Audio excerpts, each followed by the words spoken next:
কিছু সাজেশন দাও বন্ধু।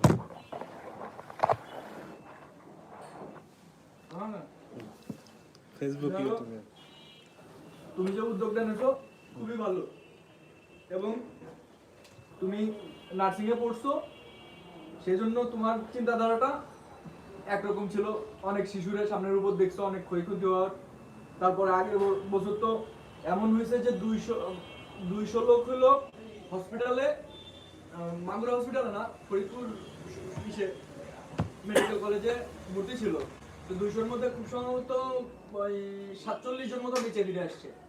এই যে বাদুর, তারপরে বিভিন্ন রকম ছোঁয়াচে রোগ বা যাই হোক, তো এইগুলোর কারণে অনেকেই অসুস্থ হয়ে গেছে। তুমি যেভাবে ঘিরে টিরে একদম করতেছো, এগুলো খুবই ভালো হয়েছে, খুবই পছন্দ হয়েছে আমার।